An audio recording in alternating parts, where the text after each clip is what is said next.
उसी लू का 16 का 19 से 23 तक देखेंगे हम।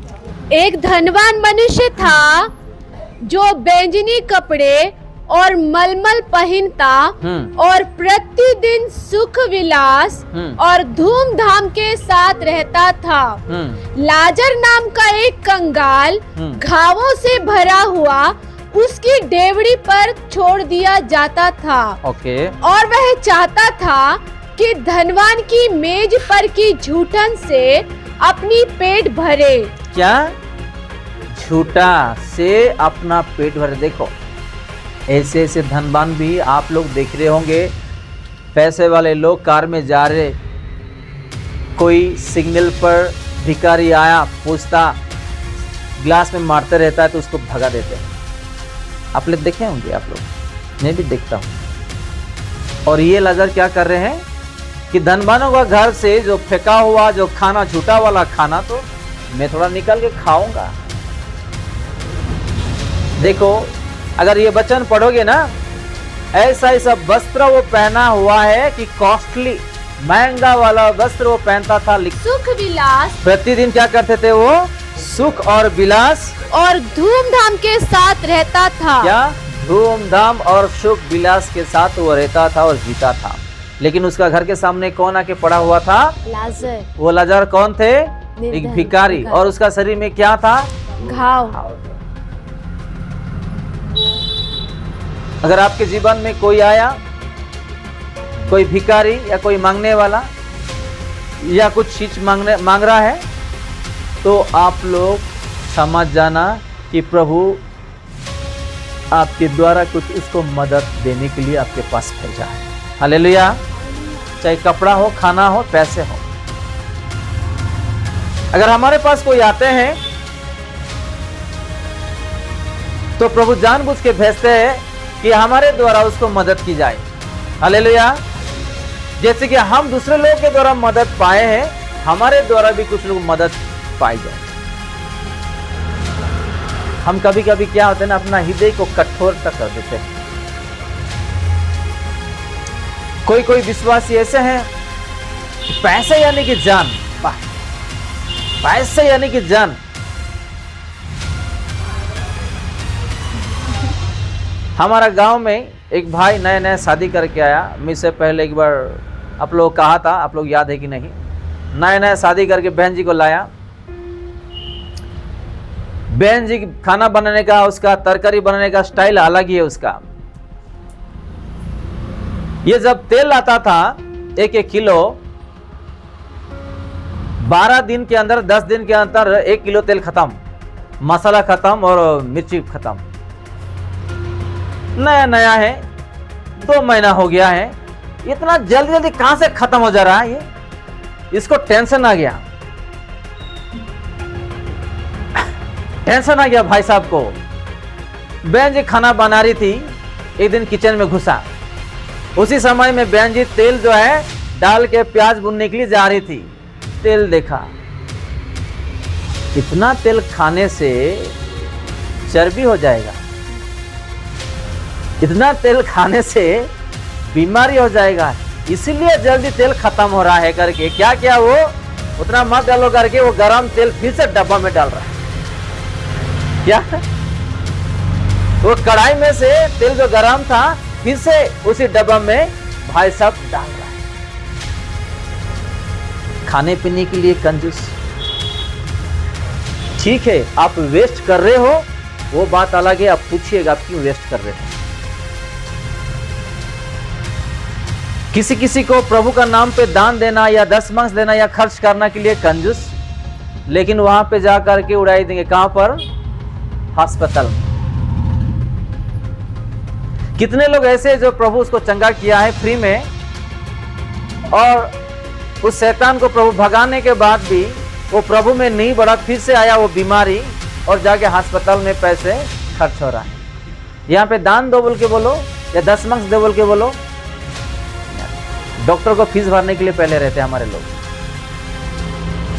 हालेलुया। आपको ये बात समझ में? किसी किसी को उधारी देते और लेकर भाग भी जाता है। हाँ, आज क्यों ये धनवान और पैसे के लिए देख रहे हैं? कि पैसा है ना इंसान को खोखला कर देता है। कोई कोई ये सोचते हैं मैं तो 10,000 कमा रहा हूं, मैं 10 मांस कैसा दूं, दान कैसा दूं, मेरा घर कैसा चलेगा, ये कैसा चलेगा, ये भी सोचते हैं। जब इतना साल प्रभु आपको 5,000 में घर चलाया, 10,000 में चलाया, आपको 12,000 में क्यों नहीं चलाएंगे, 15,000 में क्यों नहीं चलाएंगे? यानी कि मैं आपको उदाहरण दे रहा हूं समझने के लिए, लोगों को कैसा फिटिंग डाल देता है शैतान। देखो, यानी कि अभी दिखा रहा था ना, पैसा ऐसा है कि लोगों को प्रभु का राज्य से दूर कर सकता है, अपना सोच को बदल सकता है। दुकान में जाओ, अच्छा नोट लेकर के हम जाते हैं कि नहीं? मैं किसी का गलती पकड़ने के लिए नहीं बोल रहा हूं, हर कलेसिया में होता है, जो से ही नहीं है वो ही करते हैं। यहां पे जब दान देने के लिए आते कोई देखता नहीं है कि नहीं? दुकान को जाने से क्या करते हैं, वो देख करके चेक करके वो पैसा लेता है। हम वहां से लाते समय देख करके चेक करके नहीं लाते हैं, ला के क्या करते हैं, दान में डाल देते हैं। और वो दान भी कैसा, वही 10 और 20, वही 50, वही 5 या 10। यानी कि देखो, मैं उदाहरण इसलिए दे रहा हूं क्योंकि मेरे जीवन में भी बहुत लोगों को देखा हूं। हमारे कलेसिया में एक माँ जी आई थी, आप लोगों को बताया था मैंने। एक बेटी गई छोटी, दान इकट्ठा कर रही थी, उसको डालना है 50 रुपए, वो 500 रुपए डाल दी, सब कुछ खत्म हो गया है। फिर जब हम प्रार्थना के लिए खड़े होते, प्रार्थना खत्म हो गया है, जो व्यक्तिगत प्रार्थना के लिए आती है, उस समय में वो देखा तो 50 रुपए की जगह में क्या डाल दी वो बेचारी माँ जी, 500 रुपए का नोट। आई, बाबू बेटे मैं गलती से 500 रुपये डाल दिया हूँ, मैं एक्चुअली 50 रुपये डालने था, थोड़ा वापस कर दो। यानी कि मैं आप लोगों को इसलिए बोलता हूँ, देखो इंसान को है ना कैसा ये पैसा घुमाता है, सोच में बदल देता है। आप प्रभु के बारे में जो भी खर्च करना चाहते हैं ना, आपका मन ये 100% लिख के देता हूं। आप सांसारिक वाली चीजों में आप खर्चा करो, जितना आप करो, मैं करके आया हूं उस रास्ते में, मुझे पता है। तो आज एक धनवान, एक पैसा इंसान को जो है खोखला कर देता है। लोग न्यूज़ देखे कि नहीं, एक भिखारी, एक अम्मा भीख मांगती थी, कुछ दिनों के बाद वो झुपड़ी में रहती थी, एक रोड के साइड में, उसका घर गंदा, यानी छोटा सा झुपड़ी में रहती थी, गंदा, कोई जा भी नहीं सकते अंदर। तो एक माँ जी भीख मांगती थी, जब मर गया, लाश सड़ रहा था, तो जो स्मेल आया, लोग जा रहे आ रहे थे और पुलिस को खबर किए। पुलिस आया, छापा मारा, एक एक चीज चेक किया, तो उसके अंदर से करोड़ों रुपया निकला। हालेलुया। कितना, क्या निकला? करोड़ों रुपए निकला वो माँ जी के अंदर से। क्या किया? कुछ नहीं। वो पैसे जा करके कहीं जमीन लिया, नहीं तो अच्छा घर लिया, अपना सेहत को अच्छा देखा और अच्छा खा पी करके वो देख सकती थी, लेकिन मर गई। और मर के कुछ दिन हो गया, सड़ रहा था, स्मेल आ रहा था, लोग उसी रास्ते से जा रहे थे, आ रहे थे, और जब देखे तो वो माँ जी मर गई है। और पुलिस को खबर किए, पुलिस आके एक एक चीज़ चेक किए, तो वहाँ से पूरा करोड़ों रुपया निकला भीख मांगने वाली माँ जी का वो छोटा झोपड़ी से। क्या फायदा है?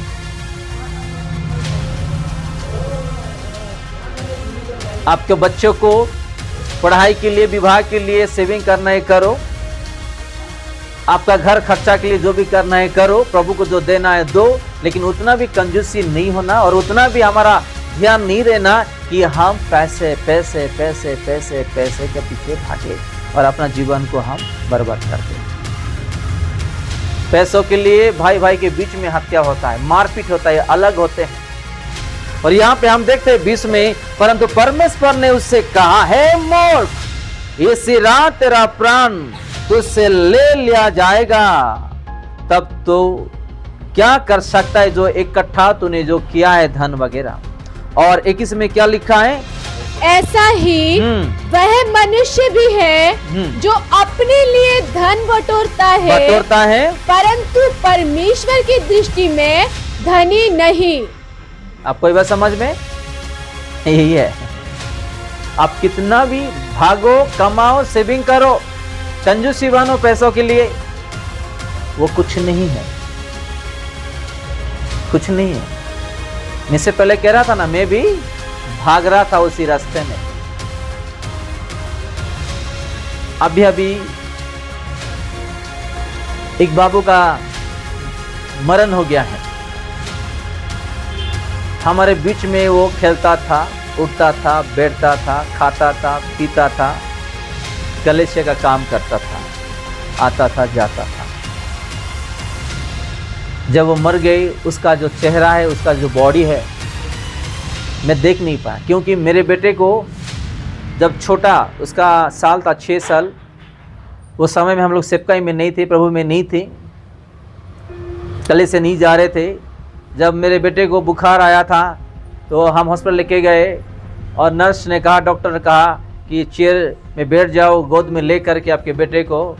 और उसका शरीर पूरा दुर्बलता था, उसको सलाइन देने के लिए नर्स ढूंढ रहे थे, नर्स नहीं मिल रहा था, उसको जो सुई जो है लगा रहे थे, वो चिल्ला रहा था।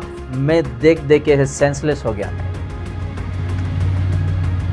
तो ऐसा चीज देख नहीं सकता। आज हम जीवन में जीवित है, आज हम नाकों के अंदर से और बाहर से जो हवा चल रहा है, जो सांस चल रहा है, एक दिन वो बंद हो जाएगा ना। कहीं लेके फेंक देते, जला देते हैं, गाड़ देते हैं। आज उसी मिट्टी इंसान आज कितना घमंड करते हैं और पैसे के पीछे भागते हैं। यीशु के पीछे भागो जो आपको अनंत जीवन प्रभु रखा है देने के लिए। हालेलुया। यीशु के पीछे भागो जो आपको चाहता है कि वो आपके जीवन में पूरा करे। आपका जीवन प्रभु के हाथों में सौंपो, उसके वचनों के अनुसार जियो, चलो।